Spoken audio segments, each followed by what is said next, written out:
बिस्मिल्लाहिर्रहमानिर्रहीम। अस्सलाम वालेकुम। आखिरकार वही हुआ जिसका डर था। शाम में खाना जंगी का माहौल इस वक्त शुरू हो चुका है। अमेरिका ने शाम के अंदर शदीद बमबारी शुरू कर दी है और 75 स्ट्राइक कर दिए हैं। अमेरिका ने शाम में 75 के करीब इस वक्त स्ट्राइक किए हैं। और आप इमेजिन कीजिए कि जब तक सूरत हाल ये थी कि रूस था, ईरान था, इनकी जरूरत नहीं थी कि उसके बाद ये काम कर सके। 75 स्ट्राइक उन्होंने डायरेक्टली कर दिए। उसके बाद आप ये देखिए कि इसराइल ने अपने मरकावा टैंक्स शाम में दाखिल कर दिए।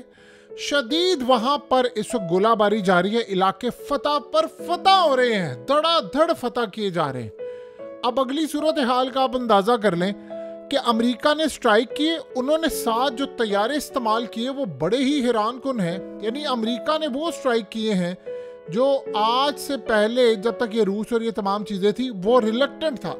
यानी आप ये सोचे 75 स्ट्राइक किए उन्होंने, जिसमें B-52 बॉम्बर्स, F-15, A-10 और न जाने क्या कुछ उन्होंने इस्तेमाल किया, ये उन्होंने नहीं बताया। सो इस सूरत हाल के अंदर उन्होंने शदीद डैमेज किया। और क्या उन्होंने कहा है? उन्होंने कहा जी हमने दाइश को मारा। यानी कमाल देखिए, दाइश को पैदा करने वाले कहते हैं अब दाइश को मारा। अब असल कहानी ये है कि अभी ये मामला हुआ, उधर से इजराइल ने स्ट्राइक कर दिया, उसने मिलिट्री बेसिस को तबाह कर दिया, उसके टैंक्स आ गए। अगली सूरत हाल ये है कि तुर्की ने भी हमला कर दिया शाम के अंदर। तुर्की ने शाम में कुर्दों पर हमला कर दिया है। और आप इमेजिन करें कि इस वक्त कुर्दों की वहां पर जो सूरत हाल है उस पर तुर्की हमले कर रहा है। इजराइल शाम के अंदर दाखिल हो गया है, रूस को निकाल दिया गया है, ईरान को निकाल दिया गया है, अमेरिका ने हमला शुरू कर दिया है। और जुलानी को देखिए ज़रा, वो बैठकर ऐसे बिल्कुल एक हीरो की तरह तस्वीर उतरवा रहा है और दमिश्क को खड़ा हुआ देख रहा है और सामने स्ट्राइक हो रहा है और वो कह रहा है कि वाह वाह वाह क्या खूबसूरत नज़ारा है। बशारुल असद बहुत बुरा था, बहुत तबाहकुन था, उसने बहुत सारे लोगों को मारा, बदतरीन डिक्टेटर था। लेकिन जुलानी जिन लोगों का मोहरा है आप उसका अंदाजा नहीं कर सकते। ये दाइश, ये फलाना, ये अलकायदा, ये वो, ये सारे इनके नाम होते हैं डिफरेंट।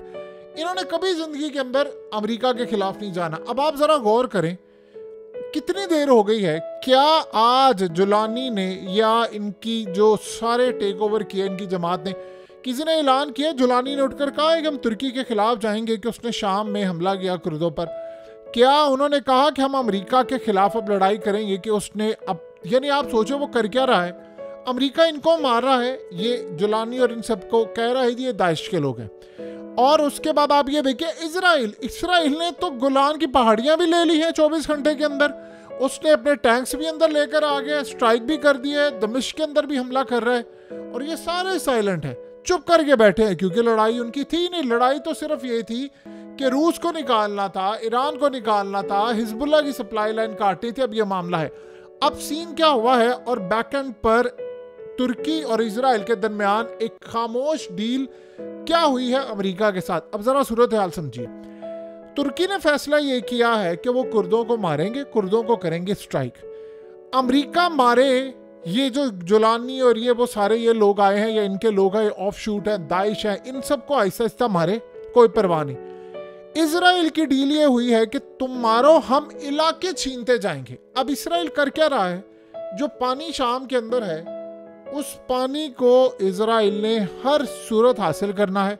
शाम के तेल पर कब्जे की जंग है, शाम के मिनरल्स पर जंग है, शाम की तमाम चीजें। अब ये सारे करेंगे क्या? इनके पास एयरफोर्स तो है नहीं, इजराइल ने तबाह कर दी है, ईरान तो है नहीं यहाँ पर। अब इस सूरत हाल में वो सारी की सारी जो सूरत हाल थी रूस की वो भी चली गई, हिजबुल्लाह की सप्लाई लाइन भी काट दी। अब इनके पास बचा क्या है? डिफेंस है नहीं उनका।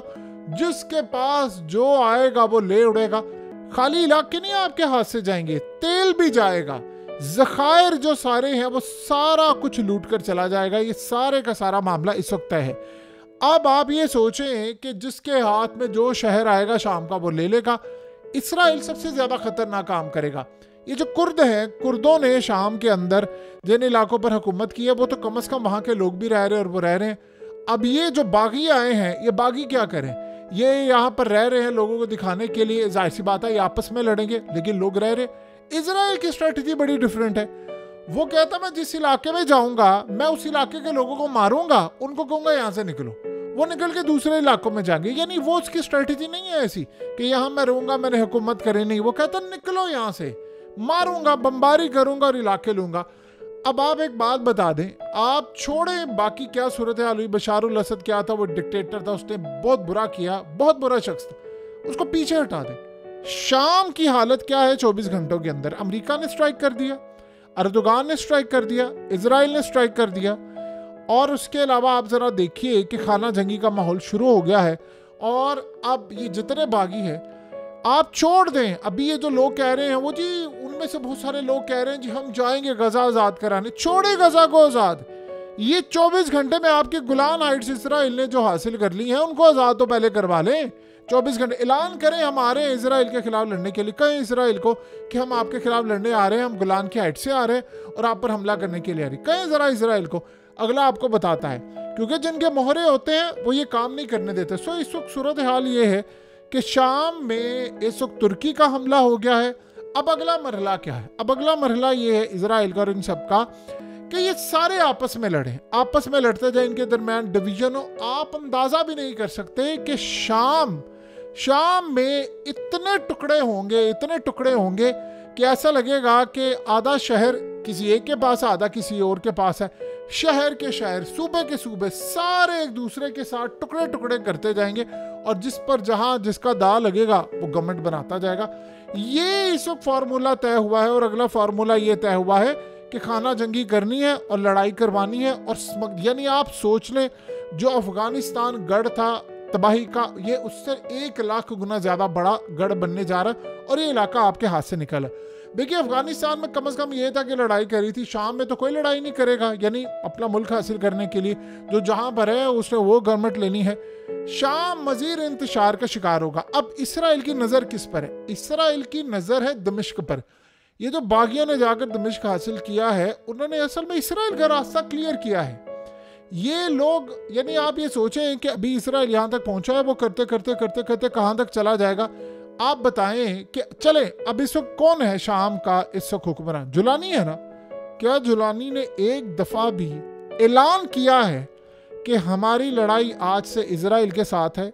मैं चूंकि शाम का नया लीडर हूं तो मैं इजराइल के खिलाफ ऐलान जंग करता हूं, सारे के सारे वापस जाएं, इजराइल के खिलाफ लड़े और आओ हम इजराइल से इलाके वापस लेते हैं। पहले अपने ये वाले शाम के, बाद में वो लेते हैं जो 1974 में थे और 1967 में, और उसके बाद जाते हैं। कोई गया? नहीं गया। तो सबने, अब आप सोचे जाएगा कौन? सबने स्ट्राइक शुरू कर दी है। अब उसके बाद अगला मरहला क्या होगा कि यहाँ पर खाना जंगी और यहाँ पर मामलात खराब। अब ये मॉडल यहाँ पर जो होगा इंटेंस होगा, कामयाब होगा। उसके बाद ये प्लान है आगे इराक के अंदर ये काम करने का। इराक के बाद आगे इन्होंने ईरान में लेकर जाना है, लेकिन उससे भी ज़्यादा ख़तरनाक सूरत हाल ये पैदा करने वाले हैं यमन के अंदर। देखिए यमन ने आज हमला किया है और ये हमले का जवाब देने के लिए जा रहे हैं और इन्होंने प्लान किया है कि अब हमने यमन के साथ भी ये मामला करना है। फॉर्मूला वही रहेगा, बिल्कुल एग्जैक्टली वही रहेगा। अंदर के बंदे खड़े करेंगे, लड़ाई करेंगे, आपस में एक दूसरे के खिलाफ खड़े करेंगे, स्पेस बनेगी, अपने लोगों को वहाँ पर लेकर जाएंगे। अब वहाँ पर मामला जाना शुरू हो जाएगा। अब स्ट्रेटजी अगली ये है उनकी कि एग्जैक्टली 100% मॉडल यही वाला लेबनान में वो लेकर आ रहे हैं। आपको पता है इसराइल की फौज ने एक लेवल देखा है, उन्होंने ये फैसला किया है कि हम हिजबुल्लाह की फोर्स से लड़ नहीं सकते। 2 रास्ते हैं उसके और दोनों को एक साथ अब रखना पड़ेगा। एक तो उसी सप्लाई लाइन काटेंगे और उससे लड़ाई करेंगे। आप इवन की सप्लाई लाइन काट दी है, उनको लिमिटेड कर दिया, उसके बावजूद भी हिजबुल्लाह आखिरी दम तक लड़ेगी, उसमें इजराइल का नुकसान भी काफ़ी होगा। लेकिन दूसरी स्ट्रेटजी एक और भी है और वो प्लान उन्होंने ये किया है कि खाना जंगी करवानी है हमने लेबनान के अंदर, और यहाँ से वही मॉडल अपनाएंगे कि लेबनान के अंदर खाना जंगी हो और हम इलाके बढ़ते बढ़ते आगे तक जाएं जो शाम में हमने किया है। 24 घंटे नहीं गुजरे, आप बताइए, लेबनान में उन्होंने लीडरों को मार दिया, स्ट्रेटजी क्लियर होगी, शाम से उन्होंने ये काम कर दिया, अब वो आगे बढ़े हैं। सो इस वक्त जो उनका मकसद है, शाम में रास्ता कैसे क्लियर होगा, तुर्की कुर्दों को मारती जाएगी, यानी ड्रोन, आज ड्रोन्स मारे उन्होंने और साथ स्ट्राइक करते जाएंगे, अमेरिका भी साथ साथ। ये जहां जहां इजराइल को लगेगा कि यहाँ पर मेरे लिए मसला है, ये रास्ता शाम का क्लियर नहीं हो रहा, वो तुर्की को कहेंगे, तुर्की वहाँ स्ट्राइक कर देगा और वो नाम लगाएगा हमने कुर्दों को मार दिया। अमेरिका स्ट्राइक कर देगा, वो कहेगा हमने दाइश को मार दिया है। फिर उसके बाद इसराइल खुद स्ट्राइक कर देगा, वो कहेगा जी दहशतगर्दों के हाथ में हिजबुल्लाह के मिसाइल और ईरान के मिसाइल आने वाले थे और ये ड्रोन से, तो मुझे ये खतरा था कि मेरे ऊपर ना आ जाए, तो लिहाजा मैंने मार दिया। तो जहाँ जहाँ इसराइल को रास्ता क्लियर करने की ज़रूरत होगी, अमेरिका, तुर्की और जुलानी ये वो सारे रास्ता क्लियर करते जाएंगे। सो अब आपको सूरत हाल बड़ी क्लियर नज़र आ रही है। तो 24 घंटे गुजरे हैं, आप ठीक 2-4 महीने के बाद देखिएगा शाम टुकड़े टुकड़े हो जाएगा, हो चुका होगा उस वक्त की सूरत हाल, और पता ही नहीं होगा कि शाम एग्जिस्ट करता है कि नहीं। बदतरीन डिक्टेटर को निकालकर उससे बदतरीन फॉर्मूला लाया गया है।